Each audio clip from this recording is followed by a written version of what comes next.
Muy buenas noches. Es para nosotros, para mí de manera muy particular, un gran privilegio estar en este encuentro el día de hoy en familia, acompañando a nuestro querido Raniero Casoni en la puesta en circulación oficial en tierras dominicanas de su libro Todo es política, o lo seguimos negando. Nosotros felices de estar junto a él en la materialización de esta importante meta. Queremos agradecer y resaltar la presencia de personalidades cercanas que también se han dado cita esta tarde especial. Con nosotros, la alcaldesa de Santo Domingo. Gracias por acompañarnos, señora Carolina Mejía.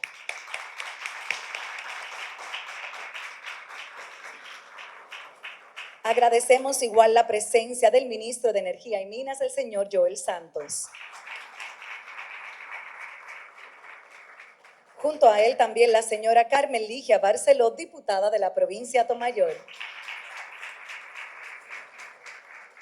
Aprovechamos también para saludar la presencia de los demás diputados que hoy nos acompañan. Gracias por estar con nosotros. Nos honra también contar con la presencia del señor Yago de Marta, experto formador de líderes políticos y empresariales.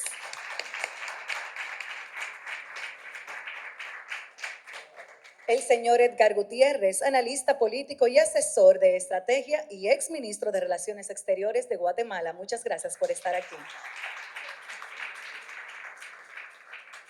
Junto a ellos también la reconocida periodista y escritora Catherine Hernández, que también está con nosotros.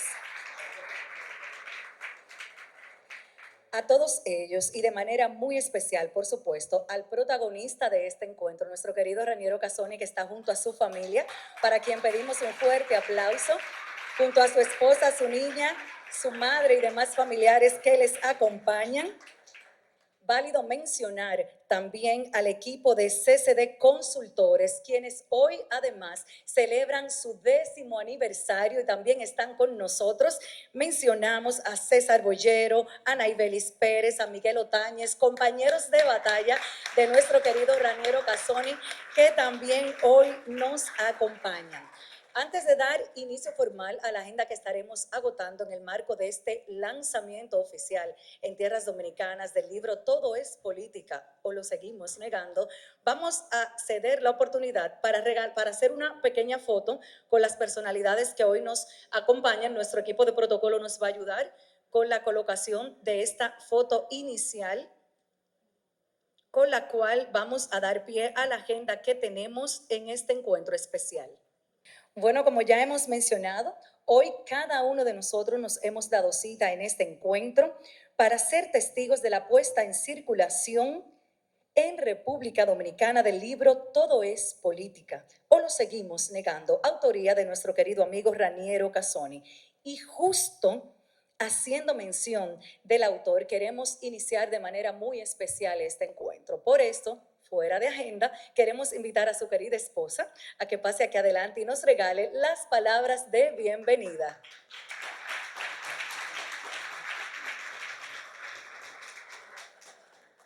Bueno, le comentaba que me agarraron un poco fuera del aire con las palabras, pero con mucho orgullo y con mucha emoción les agradezco a todas las personas que nos han acompañado en esta trayectoria, en este hermoso país, que nos han acogido y nos han dado las oportunidades para desarrollar toda nuestra labor y todo nuestro conocimiento que hoy se pone en la palestra con este libro que hoy Raniero les trae a circular a partir de este momento.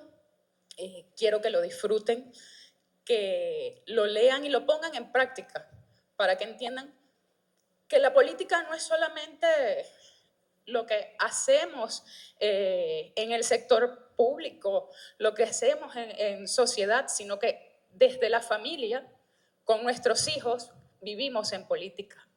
Y es importante hacerlo saber a todas las personas cómo somos entes políticos, y ya de eso les va a desarrollar más adelante este debate y esta invitación que hoy nos acompañan. Muchísimas gracias a todos por acompañarnos como familia y acompañar a Raniero en este momento tan importante para nosotros.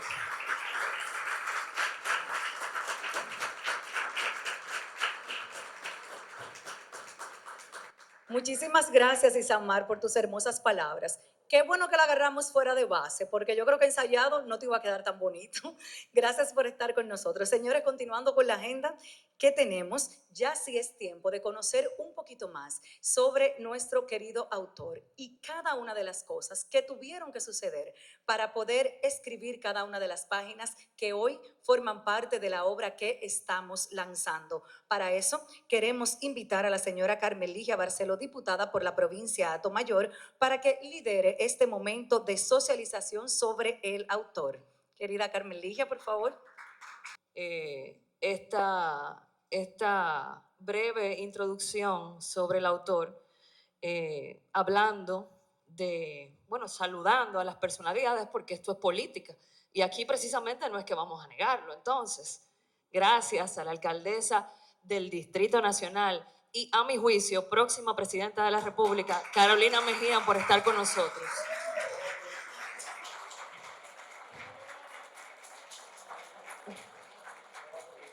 Joel Santos, señor ministro de Energía y Minas, gracias por su presencia.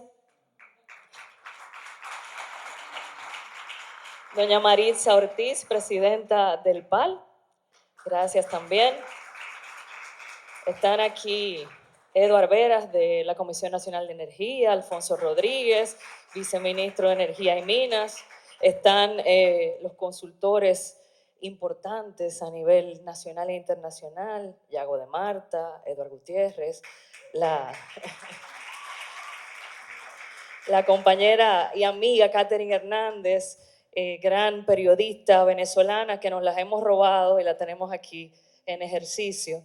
También quiero saludar a mis compañeros diputados que están aquí con nosotros, Celine Méndez, Manuel, Liz Mieses, Charlie Mariotti, creo que lo vi por ahí. También está Michelle Ortiz, que es diputada del Parlacén. No sé si se me queda alguno, no estoy viendo.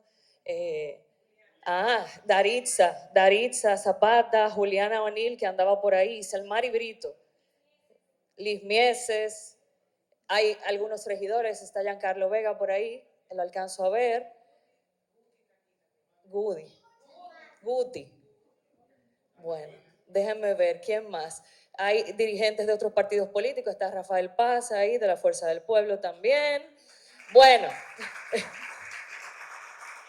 y a todos los amigos, consultores, relacionados, entes políticos que han venido hoy a esta puesta en escena de este libro, esta primera publicación de este libro del gran amigo Raniero Casoni.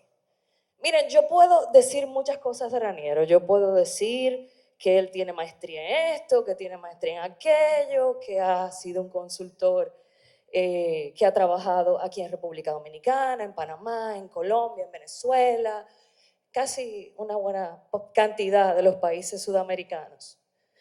Pero yo creo que realmente lo que yo debo de aquí decir es mi experiencia con Raniero. Raniero y yo nos conocimos en el 2017.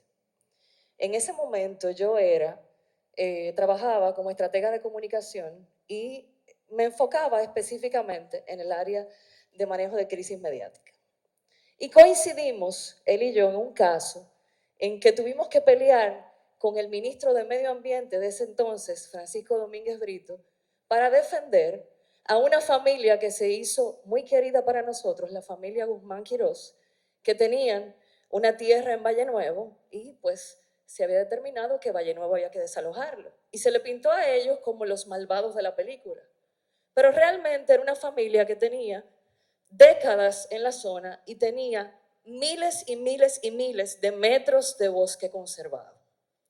Y a partir de ahí, en ese pleito que tuvimos, esas noches estrategando y hablando, qué era lo que íbamos a publicar al día siguiente, cómo era que íbamos a manejar esta situación, nació una amistad que se ha mantenido en el paso del tiempo.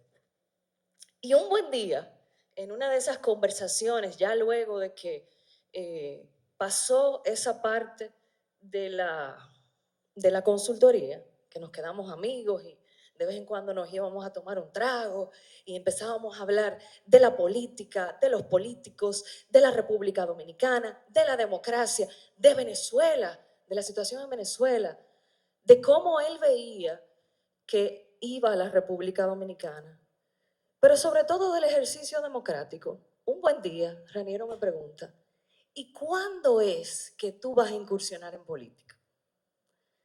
Yo, hija de un senador, en ese momento le dije, no, espérate, déjame tener mis hijos, que estén grandes, vamos a dejar eso para después que yo cumpla 45 años, que ya yo entonces tenga el tiempo de dedicárselo. Y él me miraba y me decía, no, tú tienes que entrar en política, porque tú tienes el espíritu, tienes el talento, tienes el deseo de servir. Y yo tengo que confesar que realmente lo que yo tenía era un profundo miedo, un miedo grave, porque el ejercicio político es un ejercicio muy sacrificado. Es un ejercicio donde tú sacrificas tu tiempo personal, tú sacrificas tu tiempo familiar, tú sacrificas tu reputación. Y son horas y horas interminables de recorrer casas, barrios, de estar de noche estudiando para poder proponer un proyecto de ley o salir a dar una declaración pública. Y yo en ese momento no estaba dispuesta. Sin embargo, tengo que reconocer algo que él no sabe, pero que en esas conversaciones de la democracia y sobre lo que es la construcción diaria de la democracia, en esas conversaciones con Raniero, yo perdí el miedo. Raniero, gracias. Gracias por impulsarme, gracias por ayudarme a reconocerme, pero sobre todo, gracias por involucrarte no solamente como mi consultor político, sino como mi gran amigo, en ayudarme a construir mi narrativa política, mi personalidad política, en ayudarme a descubrirme a mí misma en la política, a construir mi voz, pero también en ayudarme a diseñar mi misión en la política. Porque una de las cosas particulares que tiene Raniero es que para él la política y el ejercicio de la democracia es una misión de servicio. Y eso es lo que en su consultoría él trata de transmitirle a cada uno de sus clientes. Así que yo hoy tengo el honor de presentarles a Raniero Casoni, consultor internacional en política y autor publicado del libro Todo es política o la seguimos negando, pero sobre todo un gran amigo y parte de mi familia.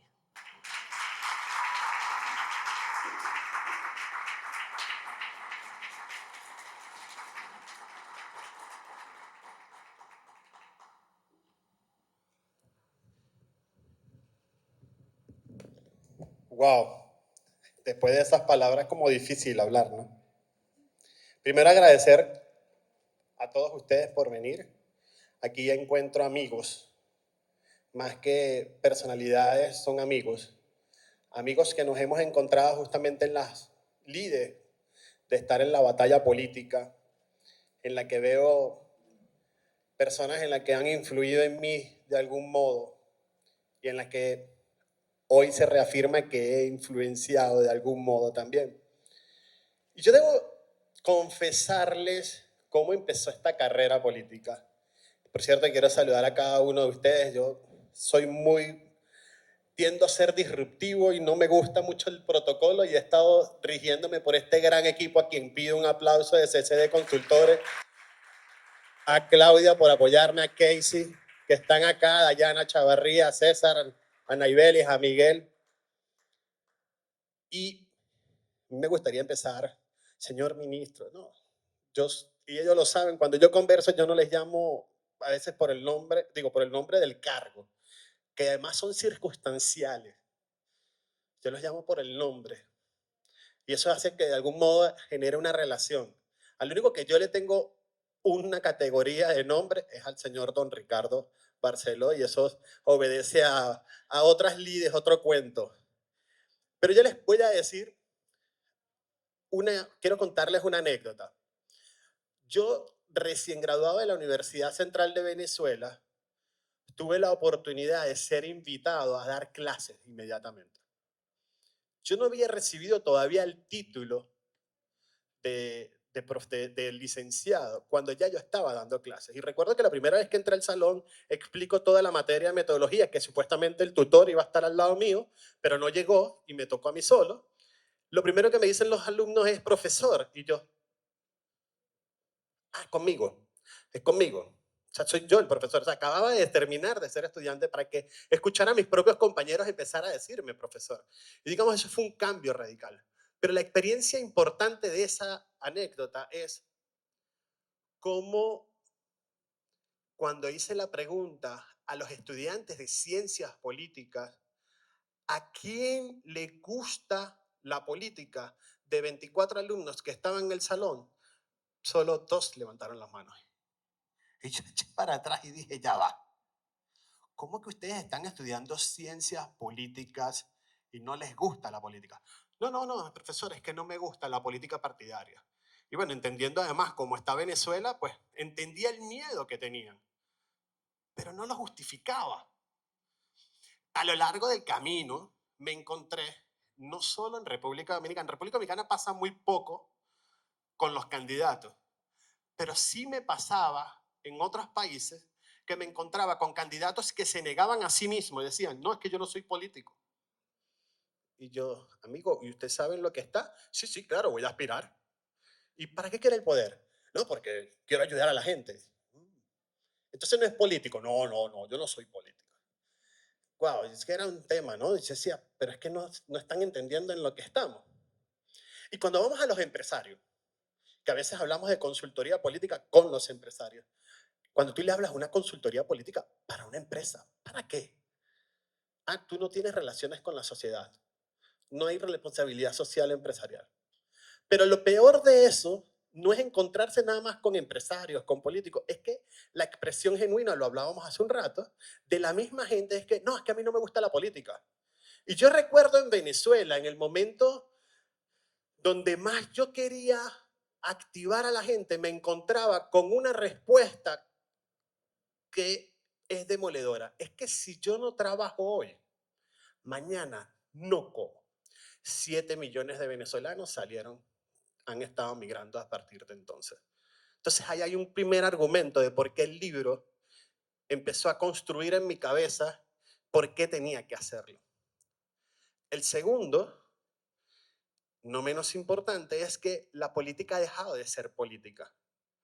Y cuando digo la política ha dejado de ser política es porque hemos dejado de construir un espacio común para debatir. Nos encontramos continuamente con gente que, como yo pienso de esta manera, yo no pienso cambiar mi opinión. Yo no lo pienso cambiar. Y no hay debate. Ustedes ven las redes sociales y empiezan, normalmente las redes sociales lo que son es un espacio propicio donde, bien lo dice Byung-Chul Han, que en Infocracia, donde tú compartes tu opinión sin pasar por ningún filtro, buscando la validación del otro, no haciendo un ejercicio constructivo. Buscando a alguien que piense como tú y negando a todo aquel que piense diferente. No, porque es que tú eres de izquierda, no, porque es que tú eres de derecha. Y eso pasa también, y eso está en el libro de algún modo, porque es una sociedad que desde hace 40 años ha ido perdiendo los valores, pero no son los valores lo que se ha perdido, son las instituciones. Es decir, en lo que nosotros creíamos. Ahora cada vez nos atrevemos a cuestionar más, porque tenemos más información. Y eso ha hecho que de algún modo la ciudadanía empiece a tener miedo de cuestionar las pocas creencias o las pocas valores que ellos entienden que no deben cambiarse. Y en ese encuentro solo me activo, solo respiro, solo pienso diferente, solo me atrevo a cuestionarlo cuando me afecta. Pero antes no. ¿Y saben qué? Qué bonito es poder hacer política en la República Dominicana y que aquí podamos tener gente del Partido de Liberación de la Dominicana, del PAL, de la PRM, de la Fuerza del Pueblo. Eso es bonito. Este tipo de encuentros en Nicaragua no lo ven. Este tipo de encuentros en Venezuela, impensable. Entonces, de algún modo, esto segundo viene hablando de que estamos en democracia y somos los primeros que socavamos las instituciones cuando uno, negamos la política y dos, cuando somos incapaces a veces de reconocer la bondad del otro. Cuando en vez de decir con franqueza en qué ha sido bueno alguien o en qué ha sido malo el otro, más allá de una discusión estéril. Y aquí me dirán mis consultores, amigos, bueno, pero hay que ganar la elección. ¿A costa de qué? En algún modo. ¿Qué puede generar eso? Si seguimos socavando poco a poco las instituciones y la credibilidad no está. Y un tercer elemento que me motiva a escribir el libro tiene que ver con mi hija.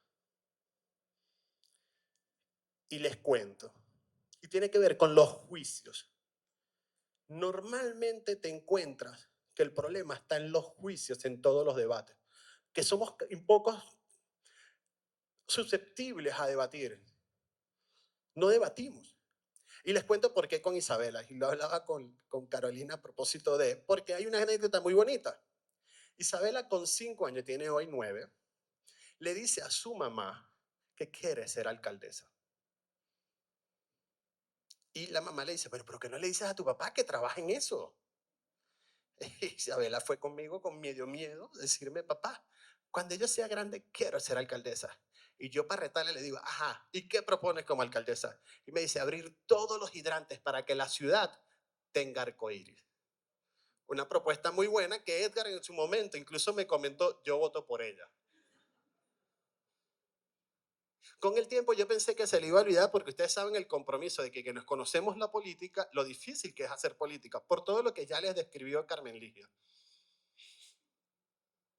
Pero aún así, casi por cumplir 6 años, la alcaldesa me dice, tú tienes que seguir fomentando el liderazgo de las mujeres, porque a las mujeres siempre las están cortando.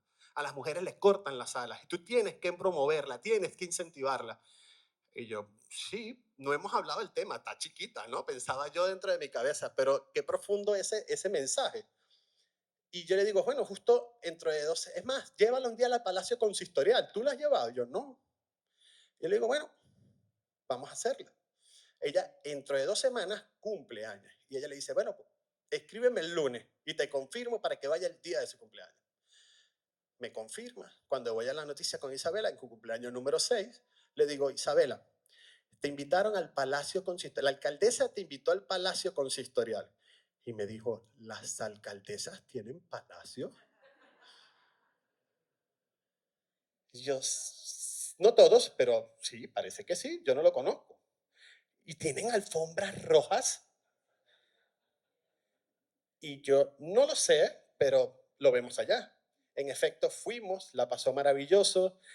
Bueno, se fue, por supuesto, con su tiara, pensando como princesa, que al fin no es. Termina pasando, se sentó en el sillón de la alcaldesa, nos pintó a mí como si yo fuera un visitante, le pusieron un pin, se sentó en la... Ella se sintió alcaldesa ese día. Pero antes tengo que decir algo. Antes de eso, el encuentro con la alcaldesa fue en diciembre, cuando tenía 5 años, que se puso a cantar con ella en el Parque Iberoamérica. Ese día sale de ahí y yo dije, bueno, vamos a ver qué piensa. Y yo, Isabela, ¿qué te pareció? Genial, papá, pero ya no quiero ser alcaldesa. Y yo dentro de mí dije, sí, no se va a meter en este tema. Pues mi subconsciente me dice así, me dice, ahora quiero ser presidenta. Definitivamente cambia. Y yo hasta ese momento no me había dado cuenta que no había trabajado con tantas mujeres. Solo tenía la dicha de haber trabajado con Michelle Ortiz en ese momento como mujer. Y yo dije, tengo que empezar a buscar a trabajar con mujeres. Y bueno, ya yo tenía tiempo minando ese camino. Ya Carmen Lija les contó cómo llegué. Pero tuve la dicha de conocer, de trabajar junto con Darixa, con Indira de Jesús, con Michelle de nuevo. Y decía, Y esta nueva experiencia me hizo ver algo del cual no fui consciente sino hasta que fui a darle clases a líderes mujeres en Panamá, preguntándome cuál era el éxito de eso, llegué a una frase que me hizo consciente de qué es lo que cambia. Porque el miedo que dice Carmen Ligia es muy real. Y es la palabra, es una frase de Walt Whitman. Don't judge me, be curious. No juzgues, sé curioso. Y el problema principal que hay en el activismo político, sobre todo contra las mujeres, es un juicio directo. Las juzgamos con mayor fuerza. Y el problema no está en el juicio que les hacen. El problema es la fuerza que le da la mujer como líder a eso que están juzgando, a eso que están diciendo. Que llega un momento en que tú empiezas a dudar de ti. Y por eso es mucho más difícil. Pero que saben que las mujeres son mucho más disciplinadas, así que esas batallas las aprendimos y supimos superarlas.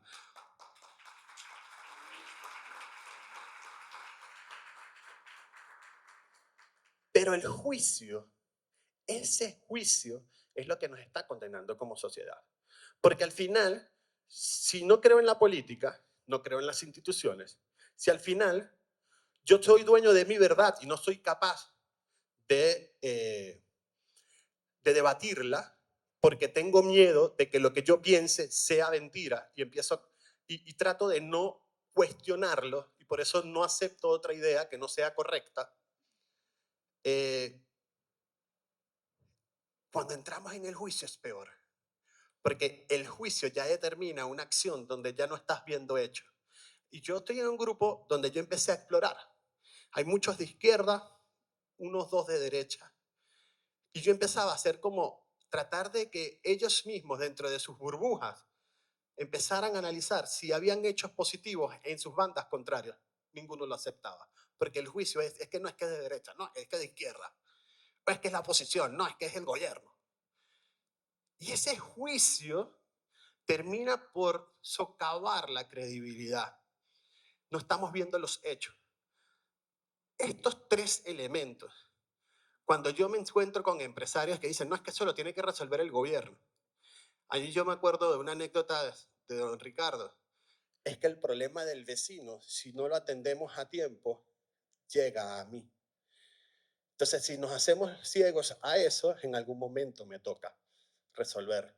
Y si el empresariado pensara un poco más así, menos problemas tuviéramos, porque fuéramos mucho más perpicaces a la acción de gobierno que se debe decir. Entonces, al final, este libro, que les invito a que lo lean, a que lo devoren, a que lo debatamos, como lo vamos a hacer ahora, a que lo compren, dice Edgar Gutiérrez, es generar una reflexión para la vida. Porque yo quiero un futuro para mis hijos, en este caso mis hijas. Dos, porque si no cuidamos lo que tenemos, veámonos en los espejos, en donde cada vez vemos menos democracia. Porque hay menos democracia que hace 20, 25 años atrás. Porque este libro es simplemente un grito de libertad. Porque la política, que es el espacio común que nosotros logramos construir a través del lenguaje, siempre en libertad y en respeto al otro. Y eso no es posible en un país como Venezuela. Un país que recibió a mis abuelos migrantes a los que le dediqué mi libro. Porque ese país, hoy yo no puedo hacer política, ni siquiera lo puedo pisar. Entonces, es un grito de libertad y es una esperanza para que en el futuro podamos seguir desarrollándonos como una sociedad en libertad y con derechos. Porque saben que el autoritarismo se ve interesante porque resuelve cosas hasta que te tocan la puerta de tu casa. Y esto, lo que pretende hacer ese libro, es generar esa gran reflexión de vida que necesitamos para que en la República Dominicana y en toda la región, sobre todo en Occidente, que es donde hay democracia, pueda seguir habiendo desarrollo. Porque estamos en una lucha desigual con los autoritarismos, que no tienen que rendir cuentas, que no tienen que ser transparentes. La reflexión es, si queremos una democracia sólida y fuerte, tenemos que empezar por capacitarnos y cambiar. Esa es la reflexión de vida de Todo es Política. A este importante conversatorio sobre el contenido del libro Todo es Política o lo seguimos negando. Yo tengo que decir algo primero, Karen, perdón. Adelante. Yo no sabía eso de ti, ¿Qué cosa? que tienes doble nacionalidad. Bueno, hay un señor muy importante que comparte mi nombre, que fue canciller de Guatemala, lo conozco, un buen tipo, pero no soy yo soy venezolano. Es Edgar, aquel es Edgar Sindé. Es Inde, es correcto. Exactamente. Gracias. Bueno, pues gracias a todos los que están acá, qué gusto verlos, qué gusto además saber que los que están acá sí les gusta la política, no son como los estudiantes de Rainiero. Rainiero, gracias por permitirme tener la oportunidad de conversar contigo, con Edgar, con Yago. Es un privilegio además ver tantas caras conocidas, tantas personas que de una manera u otra han conectado con tu trabajo. La historia con Rainiero, desde la perspectiva del ojo de la periodista, viene desde la visión ciudadana, que es en donde yo creo que se empieza a construir el amor real por esa política. Yo a este joven lo conocí haciendo una protesta en Caracas, tomando las riendas de su comunidad, alzando la voz cuando creo que no tenía intención ninguna de dedicarse a la consultoría, pero me parece que fue un gran momento y finalmente República Dominicana nos reencontró. Este país hace cosas maravillosas y una de ellas ha sido encontrarme de nuevo con Rainiero.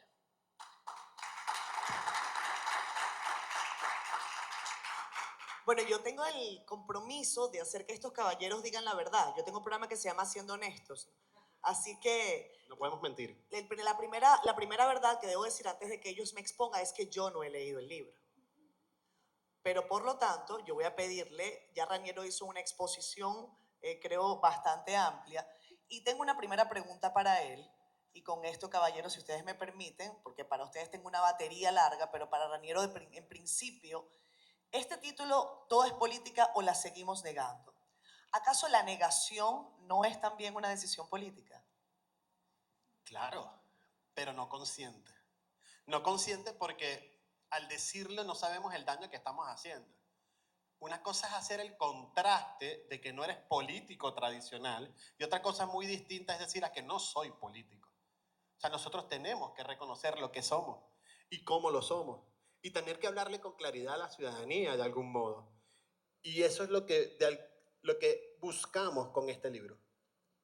Reconciliar la política con la vida ciudadana. Creo que es una de las premisas fundamentales de la obra que prometo leer. Los que no la hayan comprado pueden comprarla, ya está disponible en Amazon y aquí también vamos a tener algunos. Pero quiero preguntarle a los ponentes, a los panelistas, algo con lo que vengo en la cabeza. Hace algunos días estuvimos participando en la Asamblea General de la Sociedad Interamericana de Prensa. Y una de las razones por las que se nos dice a los periodistas que la gente está dejando de ver noticias, el público que ve noticias también merma, aunque hay quienes dicen que lo ven, lo consumen de otra manera, es en primera instancia porque la gente no quiere saber de política. O sea, los políticos están en el dardo inicial. Entonces, en virtud de esto, ¿a qué ustedes atribuyen esa, si se puede llamar así, desafección, desinterés, ese rechazo evidente de la audiencia o de la ciudadanía, según el ojo con que se mire, y que se está expresando en nosotros, en los medios que les damos espacio también para que ustedes, los políticos, den sus ideas, en fin? Yago. Bueno, el principal problema que tenemos con las noticias es un problema de formato. El problema es que es mucho más entretenido mirar TikTok que mirar las noticias. Hay que empezar por ahí. Luego a veces tiene un problema de argumento y problema de personajes. Entonces, cuando tienes un formato que se hace largo, que le falta tensión, con problema de formato y problema de personajes, eso se añade.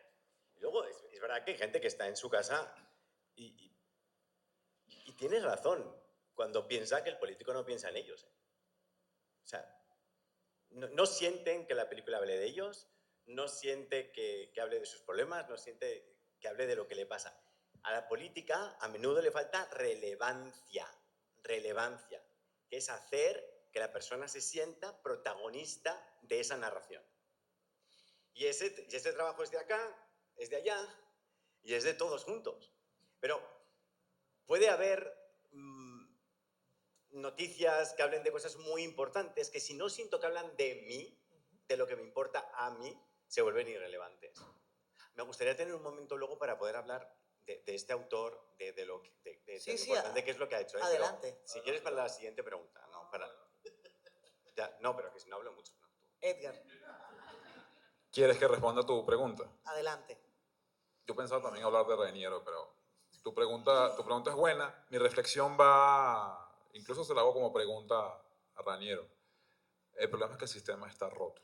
Y está roto desde hace mucho tiempo, y no hablo ni de Occidente ni de Oriente, sino los últimos 50 años, los últimos 15 años, los últimos 5 años han sido no un cambio de era, sino una era de cambio. Todo es distinto. Cómo consumimos información, cómo nos comunicamos, cómo convivimos incluso con familiares en la distancia. Entonces, todo esto que inventamos hace 200, 300 años, la democracia, el debate, los periódicos, los medios, ya no funciona, porque la sociedad está en otra cosa. Los algoritmos están en otra cosa, la tecnología está en otra cosa, la dinámica, la gente. O sea, estamos pensando en, por lo menos un señor como Elon Musk está pensando en llegar a Marte. Y nosotros queremos hacer una rueda de prensa para hablar de, no sé, la semanal, ¿no? Para ambientar el tema aquí en República Dominicana. El sistema está roto. Nosotros, los que estamos en política profesionalmente hablando, no lo hemos entendido con excepciones. Este libro es una excepción, te hace el llamado capítulo, pero el sistema está roto, el sistema de receptores y de emisores. Esa es mi reflexión de entrada. Pero también quiero hablar de Raniero después. Ahora, veamos esto, y ya que ustedes lo han mencionado, denme sus primeras impresiones del libro. Sé que Edgar lo acaba de terminar de leer. Yago, ustedes que trabajan en consultoría política, evaluar a un colega también tiene un mérito especial, ¿no? Bueno, no hay que evaluarle. Es un tipo súper armado, con una cabeza muy armada y que, más allá de lo que yo pueda decir, y de lo que yo pueda haber sentido con él trabajando o hablando, se nota cuando uno ve la gente que le quiere por lo que es y por lo que hace. Y eso habla más que cualquier tipo de comentario que podamos hacer sobre el libro.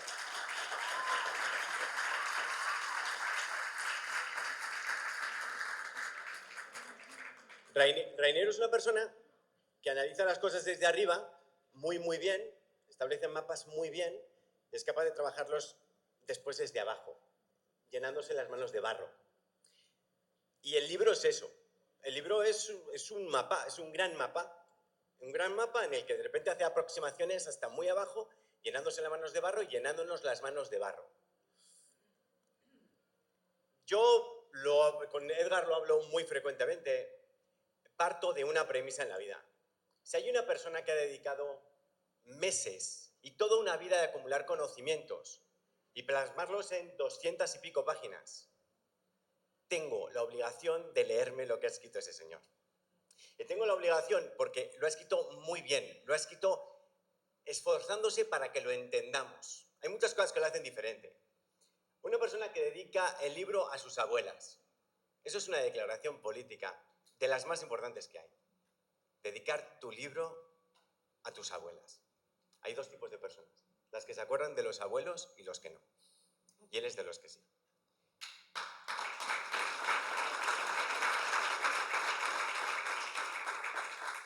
Una persona que escribe un índice donde desmenuza todo, donde solamente leyendo el índice te puedes montar una arquitectura de la cuestión completa. Eso significa que hizo un gran trabajo de análisis, pero también que se ha esforzado para que nosotros podamos procesarlo de manera fácil.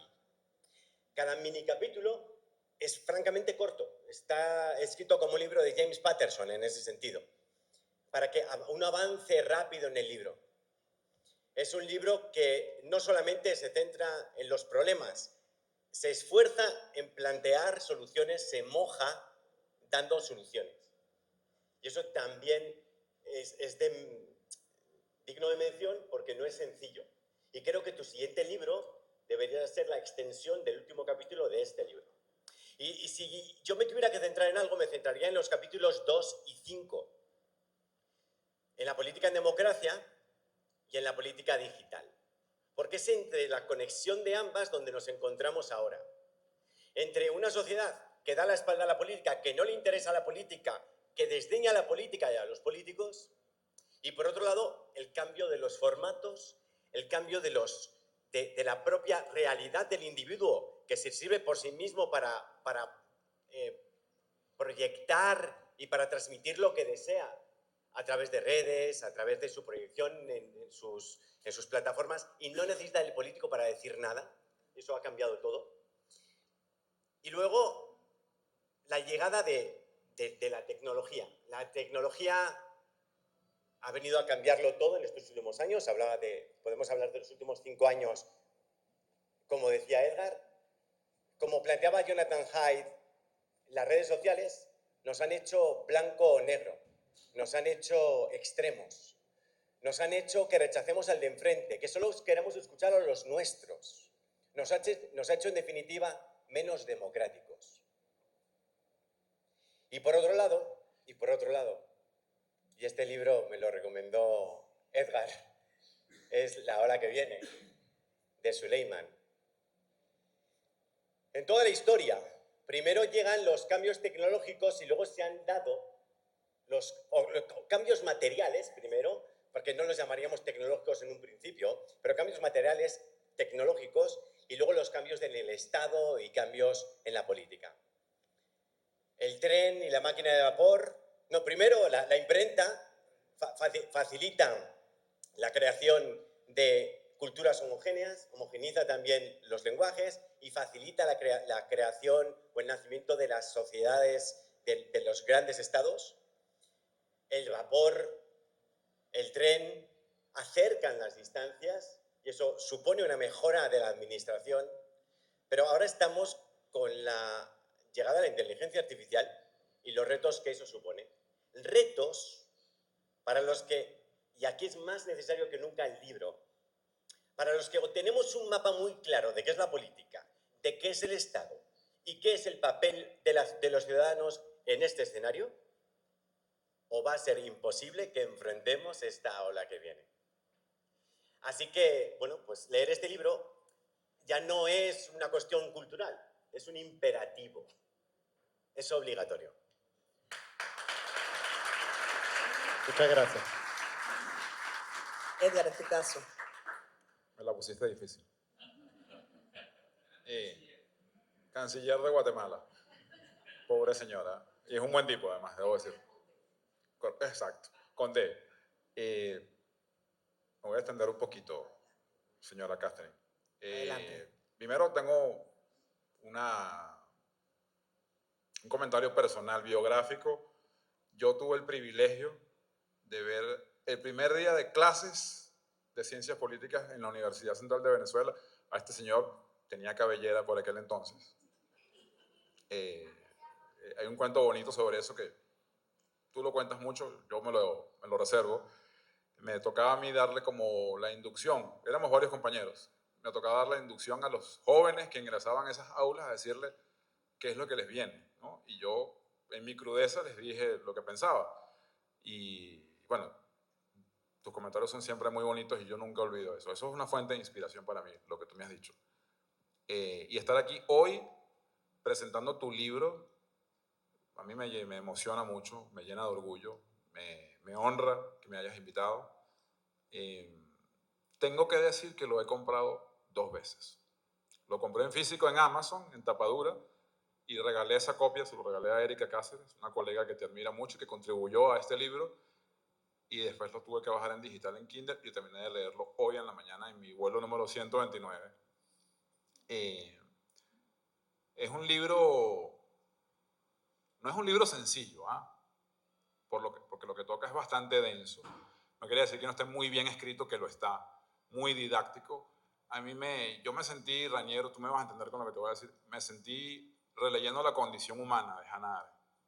Un libro que se lo recomiendo a todos, un libro que a mí me marcó, porque, bueno, lo cita mucho Raniero en su texto, porque dice, no somos seres humanos si no interactuamos entre nosotros. O sea, nadie es humano si no tiene esta relación, esta comunicación, el lenguaje, incluso el afecto. Y eso se deriva a la política. Me sentí leyendo eso, lo citas y voy a tomar con pinzas solo 2 fragmentos de tu libro, primero para que se lo lean, para que lo compren y se lo lean. Me encantó la parte, porque no estamos en el vacío, estamos en la República Dominicana, un país que yo siempre, primero me lo ha dado todo y yo lo quiero mucho, y que valoro mucho, y a la vez me pregunto por qué la gente no se da cuenta el inmenso tesoro que tiene, que es tener todavía partidos políticos. Una cosa que se habla mucho en ese libro,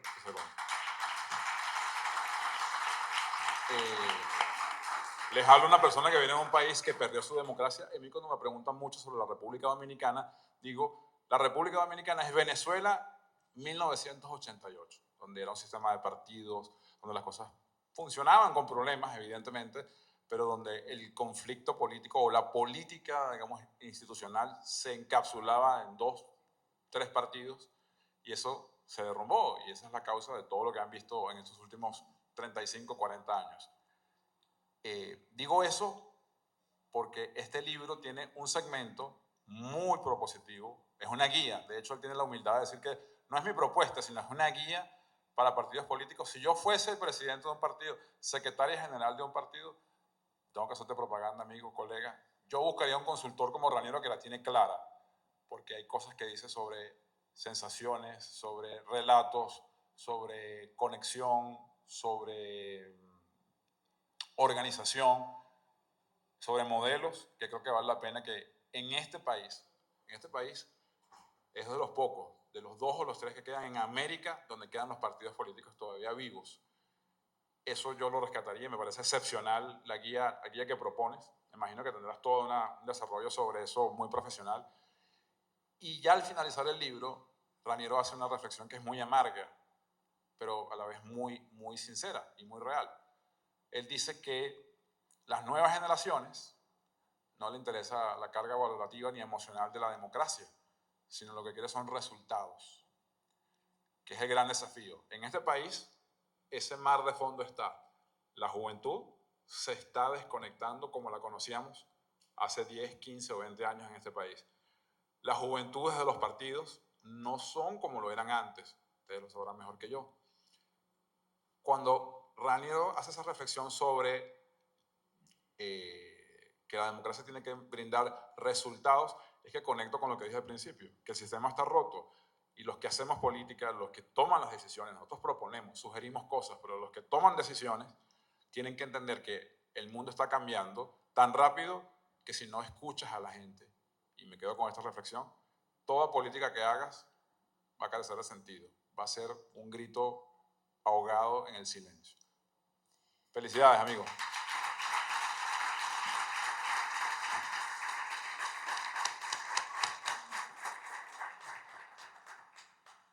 Interesante y emotivo escuchar la valoración de 2 colegas a los que sé que además Raniero les tiene respeto, cariño y bueno, es un momento para celebrar ese esfuerzo. Compartía con Edgar al principio, antes de empezar la charla, que escribir es un gran reto, requiere disciplina, requiere compromiso, requiere mucho.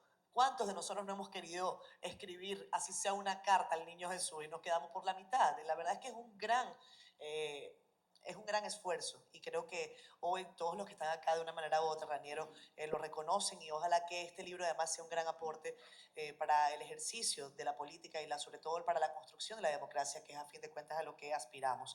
Este último dato que mencionaba Edgar, yo lo recogí en una encuesta reciente, es una encuesta que se ha hablado mucho en República Dominicana y que quiero que me ayuden a reflexionar en función de lo que el libro propone como una suerte de guía.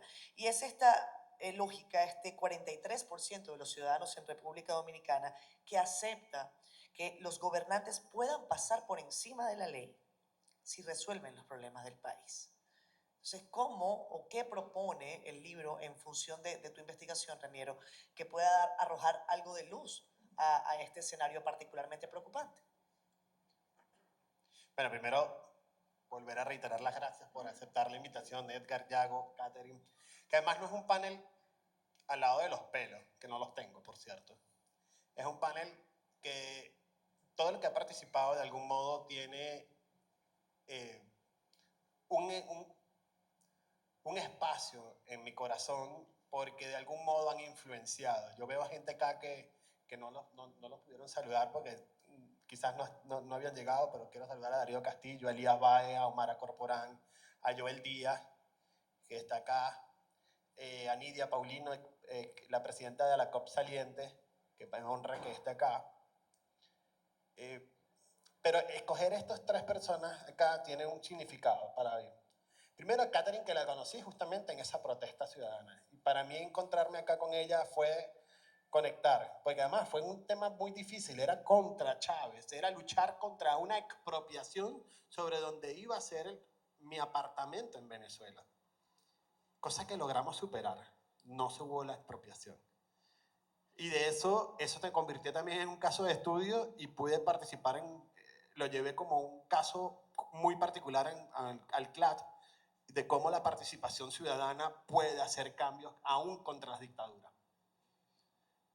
Yago, que empecé, cuando yo decidí mudarme a República Dominicana, fue la conferencia más disruptiva que vi y yo dije, me encantó, o sea, no quiero hacer lo que él hace porque no me veo en eso, pero sí quiero ser disruptivo. Y Edgar, que ya lo dijo, fue que en ese momento, cuando él dijo lo que dijo de la consultoría política, yo dije, quiero ser consultor político, solo que el país me llevó a ser dirigente político primero. Para ir a tu respuesta de lo que decías, ya lo dijo un poco Edgar, es la sociedad que busca resultados por encima de lo que esté pasando en las instituciones. Y eso lo hacemos porque de algún modo hemos dejado de sembrar la política, la democracia. Le enseñamos a nuestros jóvenes modelos de Naciones Unidas, que es muy bonito, muy lindo, pero que no van a llegar a modelos de Naciones Unidas, sino porque no se siembra un modelo del Parlamento, por ejemplo, un modelo de Congreso Nacional. Que todo el mundo critica a los diputados en cualquier país. Pongamos cualquier país democrático y vas a ver cómo critican a los diputados y a los senadores. Pero nadie ve el trabajo que hacen, que es un trabajo a tiempo completo en el que, a mí nunca se me olvida el boli. El boli nunca, cuando hablamos, en un momento él me decía, yo nunca me imaginé que esto era tanto trabajo. O sea, yo todos los días salgo de la radio y tengo que ir allá y tengo una comisión y luego tengo otra comisión y luego tengo otra comisión y luego tengo que ir al territorio y rendí cuenta y no tengo presupuesto porque tengo que resolver. Es un tema complejo. Entonces, y en ese momento el boli nunca ha dejado de estar en el gobierno, pero aún con eso, vean la dificultad. Imagínense los que son de oposición a ser diputados de oposición, que es mucho más complejo. Y bien lo sabe Charlie Mariotti, que lo veo acá. Entonces, te encuentras con una población que no sabe lo que puede perder, porque no lo sabe. Porque hemos dejado de sembrar la democracia. Porque de algún modo los partidos políticos, y eso es lo que hablaba Edgar, se convirtieron en plataformas electorales solo para llevar gente al poder y se olvidaron de sembrar la democracia, de sembrar el liderazgo, más allá de decir que milites en este partido. Es enseñarle el valor de poder decidir. Y esto resulta de una conversación en el libro, incluso fue un debate. Primero, fue un artículo que terminó siendo un ensayo y que entre Naibel y César y Miguel Otañez me dijeron, pero terminé de escribir el libro. Pero fue un debate en ese momento porque había tenido un debate con alguien que me decía, el modelo chino es lo máximo. Mira la cantidad de gente que ha salido de la pobreza. Pero no hay data ni relato que nos diga la cantidad de gente que ha salido de la pobreza en las democracias. La capacidad de poder superarnos en la democracia. Y creemos que en el modelo chino está perfecto, pero está perfecto porque tú crees que ves algo, porque no es lo mismo ir de visitante a migrar. Si no, pregúntenselo al doctor Li Weliang, que siempre lo pongo como ejemplo, que fue el que nos dijo que había el COVID-19 y entró la policía china le tocó la puerta, le dijo, lo metieron preso, lo hicieron detractarse, y cuando por fin el mundo reconocía que el COVID era una realidad, el señor fallecía porque a él le dio COVID. Entonces, aquí hay un problema de relato, aquí hay un problema de construcción en la que los partidos dejaron de hacerlo, en la que los empresarios solo apuestan por la rentabilidad de hoy y que también pueden pensar, bueno, pero me va mejor, me va bien de repente si hay resultado, hasta que ese resultado se revierte en tu contra. Entonces el proceso es mucho más complejo y lo que de algún modo trato de mojarme, como dice Edgar, es proponer soluciones en la que no sé si estemos a tiempo de resolver, pero si no nos abocamos a eso nunca lo sabremos. Pero la democracia es sin lugar a dudas el mejor sistema político, aunque a la vez sea el peor. Pero es el mejor de los peores, como decía Winston Churchill. Porque sin democracia no hay posibilidad de defender los derechos humanos. Vayan y peleen los derechos humanos en China, vayan y peleen los derechos humanos en Nicaragua. Y también me mojo con esto, vayan y peleen los derechos humanos en El Salvador.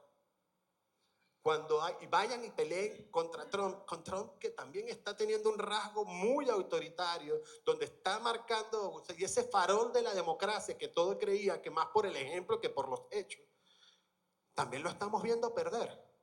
Entonces es muy preocupante el futuro que nos espera si nosotros no nos abocamos a esta. Por eso la primera reflexión es: todo es política.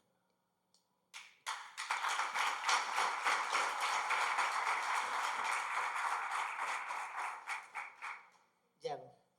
Yo creo que el principal problema con esto es que hemos olvidado que la democracia no es el estado natural de las cosas.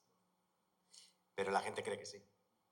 La gente nace en democracia, muere en democracia, entonces pues es lo que hay. La gente no está hablando de la superficie de donde se juega el partido de fútbol. La dan por sentado. Se habla del partido de fútbol. No estás hablando todo el rato de la superficie. En democracia deberíamos estar hablando todo el rato de la superficie. Pero nos hemos olvidado de la superficie hace mucho tiempo. Nos hemos olvidado de que quien define el juego es la superficie en la que se juega el juego. Al olvidar eso, al quitarlo porque es un común que se repite todo el tiempo, le comienzas a prestar menos atención. Dejas de regarlo, dejas de sembrarlo, dejas de cuidarlo, dejas de pintar las líneas. Y cuando pintas las líneas, un día te olvidas de que había líneas, te olvidas de que había límites, te olvidas de que el juego se jugaba de otra forma, se jugaba de otra manera. Bueno, pues esto es lo que nos encontramos en este momento, que la gente da por hecho lo que tiene. Sucede con todo, pero con esto es más grave, Por otro lado, y creo que vale la pena que lo enfoquemos desde los dos puntos de vista, que la gente se olvide es hasta normal. Porque la gente tiene problemas muchos más graves que pensar en las líneas del campo de juego. La cuestión es, ¿por qué quienes tienen tiempo de recordarlo no le están dando el valor necesario a cada momento? Creo que era Chesterton quien decía que la democracia no consiste en que la gente vote, sino en que la gente mande. Edgar. ¿Cuál era la pregunta? Es que creo que hiciste una pregunta sobre una Lo que base. pasa es que fue sobre la base de tu última reflexión, así que ¿Quieres cambiar la quieren, pregunta? cambio acá un poco hablando de las líneas Siendo del honestos. campo. Sí, me parece interesante que ustedes mencionen esto y que hablen de lo que damos por sentado. Corríjame si el fin último de la política no es alcanzar el poder. Sí. Solamente sí o no, Yago. Fin último de la política, alcanzar el poder, sí Está o en no. debate. Es que, no. Vale. No. Una cosa es la campaña ¿Sí? y otra cosa es la gestión. Vale, Entonces, ahí hay dos vale. patas. Raniero. Hay dos patas. Es mucho más profundo que eso. Sí. La relación directa de lo que todo, y esto es algo de una condición humana natural, todo ser humano, cuando construye el espacio común, busca influenciar al otro. Ahí estás queriendo poder. Entonces es una relación que está ahí. O sea, política y poder siempre está. Y eso lo ves hasta en la familia. A ver, cuando a estos jóvenes que estudiaron conmigo, bueno, a las que le di clases en ese momento, yo les decía, y aquí voy a adelantarme un poco, que en el libro lo explico, pero lo primero que cuando tú naces en un sistema normativo donde puede ser que hay un gobierno donde está mamá, donde está papá o donde están los abuelos, pero hay un sistema de gobierno. Y en la medida que tú vas creciendo y vas teniendo conciencia, vas entendiendo cómo persuadir, cómo negociar, cómo sacar permiso, cómo construir el escenario de modo que tú puedas hacer lo que te estás proponiendo. ¿Qué estás buscando? Tener poder.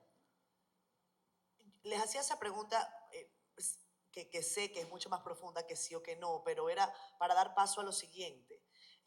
Ya Yago nos avanzaba el tema del panorama y el escenario digital y Raniero nos ampliaba en la parte inicial sobre cómo con este escenario de Twitter, que ya no es Twitter, ex Twitter, como me gusta a mí llamarle, ex Twitter, tenemos una lógica polarizante. Prácticamente eso es lo que se ve. Uno entiende que cada vez hay menos puentes. Entonces, si les hago aquí pensando con ustedes, si la política como parte de su misión, y como bien tú señalabas en el ejercicio de la campaña, es alcanzar el poder, no es precisamente ese el escenario ideal, alcanzar que haya más gente que crea como tú, aunque no haya que tener diálogo. ¿En dónde se pierde la línea de ese diálogo, de esa comprensión, de ese puente que también es parte esencial del ejercicio político? Aquí hay un tema de incentivos. Entonces, los incentivos a corto plazo están en contra, en una gran parte de los casos, de los incentivos a largo. Que yo, por ejemplo, me encuentre con un entorno, hablando de lo digital, que me exige el contenido corto, el claim corto, lo que no está explicado, incluso la performance, es contradictorio con el contenido bien desarrollado, con las argumentaciones bien desarrolladas, con los principios programáticos, o sea, con los desarrollos programáticos, entra en contradicción. Pero el incentivo que tengo, el incentivo es jugar el corto, ganar en este instante. Y para la única manera de poder salir de un círculo vicioso como este, claro, es hacer ejercicios de extrapolación, de mirar las cosas de fuera, con una altura política que no siempre se va a tener, para poder, con responsabilidad, cuidar el campo de juego a la vez que estoy jugando a fútbol. Porque es que resulta sexy, ¿no? Resulta sexy jugar ese juego inicial. Es que tienes todos los incentivos. Tienes todos los incentivos. Sobre todo si no piensas en lo que va a pasar dentro de 8 años, obviamente que sí. Hay quienes incluso dicen, bueno, si no voy a competir al próximo periodo, ¿para claro, qué? Claro. Raniero, ¿cómo lo evalúas tú? Bueno. El escenario digital, esta polarización y cómo termina teniendo un efecto directo en la política. Mira, la polarización termina por socavar las instituciones, de algún modo, y a ese efecto lo vemos cómo va creciendo paso a paso. Yo recuerdo incluso, y en Venezuela hubo advertencias, incluso el caso de Venezuela, hubo advertencias que no supimos escuchar, como desde el profesor Juan Carlos Rey, al que cito también en el libro, nos advertía cómo el quiebre del sistema de partidos nos iba a conducir probablemente a algo como lo que tuvimos al final, o como aquel famoso discurso de Luis Castro Leiva el 5 de julio de 1999, nos advertía todo lo que íbamos a ver. Y para decirlo de algún otro modo, lo que nos dijo Carlos Andrés Pérez, en algún momento nos dijo, o sea, ustedes no saben hacia dónde vamos. Entonces, el tema está en que el poder por el poder solo trae problemas. El poder sin sentido es lo que nos ha llevado a lo que estamos hoy. Entonces, es un tema de reflexión y es un tema de construcción ciudadana. Edgar, ahora sí puedes responder mi pregunta. ¿Tengo que decir sí o no? ¿O puedo? Puedes continuar. Hoy sí puedo desarrollar. Puedes extender. El formato, ¿no? Que por ahí empecé, y el tema digital. Yo creo que el tema digital lo cambió todo, por eso hablé de los últimos 5 años, porque incluso el mismo concepto de opinión pública se rompió. O sea, hoy no hay opinión pública, hoy hay una sumatoria, un agregado de tribus conectadas a diferentes intereses. que a veces conversan entre sí, la mayoría de las veces no conversan. Entonces la política se está minando comunicacionalmente. Si no hay comunicación, no hay lenguaje. Si no hay lenguaje, no hay política, al menos no la que quisiera Raniero, sino donde se expresa la violencia y la imposición. Entonces, yo confieso, yo cuando esto empezó 2006, quizás 2005, que hubo una eclosión y empezó Obama en el 2007 haciendo su campaña por Facebook, yo era un ciberutópico. Yo pensaba que la comunicación digital, la que hoy se habla como nuevos medios y tienen 15, 20 años ya, era una oportunidad de democratizar, de comunicar, de conectar, como dice Zuckerberg, y la verdad es que ha hecho todo lo contrario, porque se ha vuelto un negocio y se ha vuelto un algoritmo para separarnos. Entonces está más difícil. Por eso digo, la sociedad que inventó la democracia que vio Alexis de Tocqueville en su momento, en la que pensó Locke, en la que pensó Hobbes, en la que pensó Rousseau, en la que pensó, me voy más atrás, Platón, Aristóteles, que pensaron su tiempo como buenos hijos, diría Gramsci, eso ya hoy no existe. Hoy la realidad es otra. Entonces me quedo en el diagnóstico terrible. Bueno, ya no hay nada que hacer. Hay esperanza cuando ocurren, por ejemplo, tragedias, cuando ocurren momentos que conmueven a la sociedad. La pandemia nos hiperconectó a todos y nos sensibilizó y de algún modo nos repolitizó, para hablar de política. Acá vamos a pasar aquí unos días tremendamente duros por situación climática, donde tú ves expresada la solidaridad, la comunión, la unión, la organización. No todo está perdido todavía. Pero el formato, la cancha, ya no hay cancha. La cancha, la grama, se acabó la grama. La pregunta es, ¿tenemos aún la capacidad de tener un momento el juego? Porque el juego nunca se acaba, el juego nunca se detiene. Y comenzar otra vez a sembrar el campo, creo que queda poco tiempo. Suena cáustico, pero un libro como este, porque no me quiero olvidar de que estamos en la presentación de un libro, es un llamado a pensar y reflexionar sobre eso. Incluso para quienes no tienen formación política, no hicieron estudios de ciencias políticas, una oportunidad de formarse, entender conceptos clave que Raniero, de manera muy sintética, iluminado por el gran maestro García Pelayo, su gran autor, le ayudan a la gente a comprender la política y a masticar la política. Caballeros, yo quiero agradecerles, quiero pedir a la audiencia un fortísimo aplauso.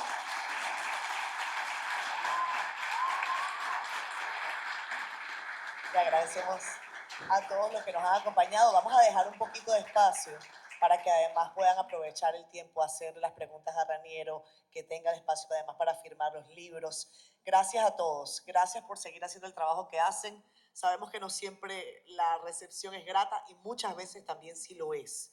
Y que cada uno de ustedes se vayan a casa, además con saber que están cumpliendo con la misión que se han planteado, pues definitivamente creo que es algo que tiene mérito y hoy Raniero con este libro pues lo ha demostrado. Gracias Raniero por la invitación.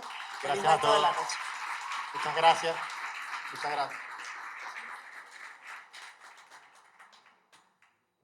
Bueno, y desde aquí pedimos un fuerte aplauso para nuestros panelistas.